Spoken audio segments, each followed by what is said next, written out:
लोकसभा चुनाव के बाद पहली बार मुंबई पहुंचे पीएम मोदी। 29,400 करोड़ के प्रोजेक्ट की आधारशिला रखी। रेलवे, हाईवे और पोर्ट के कई प्रोजेक्ट्स इसमें शामिल। मुंबई में बोले पीएम मोदी, कहा आपसे किया वादा होने जा रहा है पूरा। सरकार 3 गुना तेजी से काम करेगी। विकास की नई गाथा लिखने जा रहा है महाराष्ट्र। 7 राज्य की 13 सीटों के परिणाम में विपक्ष की बल्ले बल्ले। हिमाचल, उत्तराखंड में 2-2 सीटों पर कांग्रेस की जीत। बंगाल में टीएमसी ने 4 सीटों पर कब्जा किया। पंजाब में आप तो बिहार में निर्दलीय ने दम दिखाया। हिमाचल के देहरा से सीएम सुक्खू की पत्नी कमलेश ठाकुर की जीत। बीजेपी के होशियार सिंह को हराया। सुखविंदर सिंह सुक्खू के आवास पर जश्न मना। उपचुनाव के नतीजों पर बोले मुख्यमंत्री सुखविंदर सिंह सुक्खू, कहा हिमाचल की जनता कांग्रेस के साथ। मुझे खुशी है कि हिमाचल की जनता ने धनबल को हराया। कांग्रेस प्रत्याशी कमलेश ठाकुर की जीत पर कांगड़ा में भी कांग्रेस कार्यकर्ताओं का जश्न। मुख्यमंत्री सुखविंदर सिंह सुक्खू की पत्नी है कमलेश ठाकुर। देहरा से कांग्रेस उम्मीदवार और सीएम सुखविंदर सिंह सुक्खू की पत्नी कमलेश ठाकुर ने 9,399 मतों से हासिल की जीत। जनता को दिया जीत का श्रेय। कहा देहरा के लोगों की उम्मीदों को जिम्मेदारी से निभाऊंगी। उत्तराखंड के हरिद्वार की मैंगलोर सीट से कांग्रेस उम्मीदवार काजी निजामुद्दीन की उपचुनाव में जीत। कांग्रेस की जीत से कार्यकर्ताओं में खुशी की लहर। जीत का जश्न मना रहे कार्यकर्ता। विधानसभा उपचुनाव में उत्तराखंड की बद्रीनाथ सीट से कांग्रेस उम्मीदवार की जीत। लखपत सिंह बुटोला की जीत पर जश्न मना रहे कार्यकर्ता। 13 विधानसभा सीटों पर उपचुनाव के नतीजों पर अजय राय ने कहा, यह जनता का कांग्रेस और इंडिया गठबंधन के प्रति भरोसा। बेरोजगारी, महंगाई, बीजेपी अग्निवीर नीति जैसे अहम मुद्दों को छोड़कर केवल पुराने मुद्दों को जनता को भ्रमित करना चाहती है ये पार्टी। उपचुनाव के नतीजों के बाद कांग्रेस का जोश हाई। पवन खेड़ा ने कहा, नतीजों से साफ है कि आने वाले चुनाव में जारी रहेगा जीत का सिलसिला। यह अकेली कांग्रेस नहीं, पूरे इंडिया गठबंधन की जीत। तमिलनाडु के विक्रवंडी सीट के हुए उपचुनाव के नतीजे घोषित होने से पहले ही डीएमके कार्यकर्ताओं ने चेन्नई में जीत का जश्न मनाया। एक दूसरे को मिठाई खिलाकर खुशी का इजहार किया। उपचुनाव के नतीजों पर आम आदमी पार्टी के सांसद संजय सिंह ने कहा, जालंधर में जीत से साफ है कि पंजाब की जनता हमारे साथ। बीजेपी को समझ जाना चाहिए कि जनता कोरे वादे और झूठ से परेशान हो चुकी है। पंजाब की जालंधर वेस्ट सीट से आम आदमी पार्टी की जीत पर बोले पंजाब के मंत्री हरपाल सिंह चीमा। कहा, जनता ने सरकार के कामकाज पर जताया भरोसा। जनता को आम आदमी पार्टी पर पूरा भरोसा है। पश्चिम बंगाल में विधानसभा उपचुनाव में टीएमसी की जीत। रानाघाट दक्षिण सीट से जीते मनोज कुमार विश्वास। कार्यकर्ताओं में खुशी का माहौल। बिहार में विधानसभा उपचुनाव में रुपौली से निर्दलीय प्रत्याशी शंकर सिंह की जीत। शंकर सिंह को मिला जीत का प्रमाण पत्र। उपचुनाव में शंकर सिंह ने जेडीयू आरजेडी के प्रत्याशी को शिकस्त दी। बिहार के रुपौली उपचुनाव परिणाम पर बोले डेप्यूटी सीएम सम्राट चौधरी। कहा, हार की समीक्षा की जाएगी। हार के पीछे के कारणों का पता लगाया जाएगा।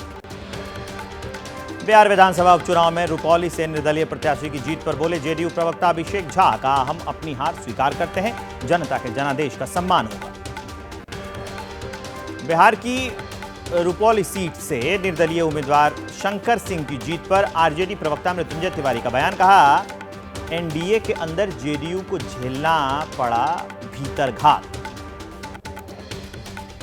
झारखंड की सत्ता संभालने के बाद मुख्यमंत्री हेमंत सोरेन का पहला दिल्ली दौरा। पत्नी कल्पना सोरेन के साथ 10 जनपद पहुंचकर सोनिया गांधी से मुलाकात। झारखंड के सीएम हेमंत सोरेन ने दिल्ली के सीएम अरविंद केजरीवाल की पत्नी से भी मुलाकात की। केजरीवाल के आवास पर सुनीता केजरीवाल से हेमंत सोरेन मिले। जम्मू कश्मीर में ट्रांसफर पोस्टिंग समेत अहम फैसलों में एलजी की ही चलेगी। गृह मंत्रालय ने जम्मू कश्मीर पुनर्गठन कानून में संशोधन किया। केंद्रीय मंत्री अमित शाह ने नई दिल्ली में वाइब्रेंट विलेज प्रोग्राम की समीक्षा की। अधिकारियों के साथ की महत्वपूर्ण बैठक। वाइब्रेंट विलेज प्रोग्राम से कई गांवों का विकास होगा। हरियाणा के नरनौल में केंद्रीय पर्यटन मंत्री गजेंद्र सिंह शेखावत ने की sky diving. World sky diving day पर हवा में उड़कर लुत्फ उठाया। छत्तीसगढ़ के सीएम विष्णुदेव साय और उनके सभी कैबिनेट मंत्रियों ने अयोध्या पहुंचकर किए रामलला के दर्शन। श्री राम की आरती उतारी। राज्य की खुशहाली के लिए कामना। एशिया के सबसे बड़े बिजनेसमैन मुकेश अंबानी के छोटे बेटे अनंत राधिका मोचन की शादी के बाद आज रिसेप्शन सेरेमनी मुंबई में जियो वर्ल्ड कन्वेंशन सेंटर में समारोह आयोजित किया गया। अनंत राधिका के रिसेप्शन में पहुंचे फिल्म जगत, खेल जगत से लेकर देश की तमाम बड़ी हस्तियां। मेहमानों में साधु संत भी शामिल। यूपी के इटावा में अंडरपास में जलभराव, पानी में फंसी यात्रियों से भरी रोडवेज की बस के अंदर भरा पानी, करीब 20 यात्रियों की अटकी सांसें, बमुश्किल बाहर निकाली गई बस। यूपी के सिद्धार्थनगर में खतरे के निशान के ऊपर बह रही राप्ती नदी, करीब बाढ़ से 250 गांव पानी में डूब गए हैं। 1 लाख से ज्यादा लोग प्रभावित हैं। लोगों के लिए मोटर बोट का इस्तेमाल किया गया है। यूपी के शाहजहांपुर में बाढ़ से बुरे हालात हैं। लोगों के घर में पानी घुस गया है। मेडिकल कॉलेज परिसर में पानी भर गया है। राहत बचाव कार्य में एनडीआरएफ की टीम और आर्मी भी जुटी हुई है। लोगों को सुरक्षित स्थानों पर पहुंचाया जा रहा है। मुंबई में लगातार हो रही बारिश, दहिसर इलाके में बारिश के चलते जगह जगह जलभराव। लोगों को पानी भर जाने से दिक्कतें आ रही, आवाजाही करने में परेशानी हो रही। नेपाल में लैंडस्लाइड के चलते नदी में पलटी 2 बसों के बाद रेस्क्यू ऑपरेशन जारी। बस में 50 से ज्यादा लोग सवार थे। पानी के तेज बहाव में रेस्क्यू के काम में मुश्किलें आ रही थी।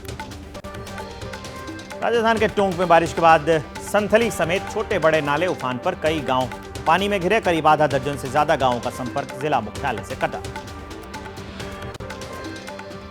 गुजरात के वलसाड में भारी बारिश के चलते शहर के कई इलाकों में भारी जलभराव। शहर में जलभराव से आवागमन में हो रही है दिक्कतें। लोगों को मुश्किलों का करना पड़ रहा है सामना। उन्नाव में बारिश के चलते लगातार बढ़ रहा है गंगा का जलस्तर। खतरे के निशान से कुछ ही दूरी पर बह रही है गंगा। नदी का पानी बह रहा है। आबादी वाले इलाकों में नदी का पानी पहुंच गया है। तटीय इलाके में रहने की वाले लोगों की मुश्किलें बढ़ गई हैं। यूपी के गोंडा में बाढ़ के चलते दुल्हन को नाव से विदा कर लाया दूल्हा। गोंडा में बाढ़ की चपेट में आने से कई गांव पानी में डूबे। बाढ़ के बीच हो रही लोगों की शादियां। शाहजहांपुर में बाढ़ से डूबा मेडिकल कॉलेज। मेडिकल कॉलेज के प्रिंसिपल बाहर आने के लिए स्ट्रेचर का ले रहे हैं सहारा। भीग न जाए इसलिए 4 लोगों के सहारे वो बाहर निकल रहे हैं। यूपी के बरेली में बाढ़ से हालात बिगड़े। बाढ़ की वजह से चारपाई से मरीज को अस्पताल पहुंचाया गया। किसानों की हजारों एकड़ फसल पानी में समा गई। बिहार के चंपारण में गंडक बैराज से लगातार छोड़े जा रहे पानी से नदी का जलस्तर बढ़ा है। कई इलाकों में पानी घुस गया है। कई गांव जलमग्न हो गए हैं। यूपी के नोएडा में झमाझम बारिश के बाद शहर में कई इलाकों में पानी भर गया। सड़कों पर धीमी पड़ गई वाहनों की रफ्तार। यूपी के शाहजहांपुर में बाढ़ के कहर की तस्वीरें आई सामने। सड़क पर चल रहे लोगों के कमर तक आया पानी। इलाकों में पानी भर गया है। डूबी हुई कार को जेसीबी की मदद से निकाला गया। जोशीमठ में भारी बारिश के बाद लैंडस्लाइड, एहतियातन भारी वाहनों को रोका गया। प्रशासन के मुताबिक भारी वाहनों के लिए 1 से 2 दिन में बहाल हो सकेगी सामान्य स्थिति। बिहार के हाजीपुर से सोनपुर के जोड़ने वाली 148 साल पुरानी गंडक पुल में गड़बड़ी आ गई। खतरे को देखते हुए पुल पर गाड़ियों की आवाजाही बंद है। पुल के दोनों तरफ पुलिस की तैनाती कर दी गई है। इमरजेंसी की याद में 25 जून को संविधान हत्या दिवस के रूप में मनाएगी सरकार। केंद्र सरकार ने जारी किया नोटिफिकेशन। इसी दिन 1975 में आपातकाल की घोषणा की गई। 25 जून को संविधान हत्या दिवस मनाने की घोषणा करते हुए अमित शाह बोले, इसी दिन 1975 को तत्कालीन पीएम इंदिरा गांधी ने देश में आपातकाल लागू कर लोकतंत्र की हत्या का गला घोट दिया था।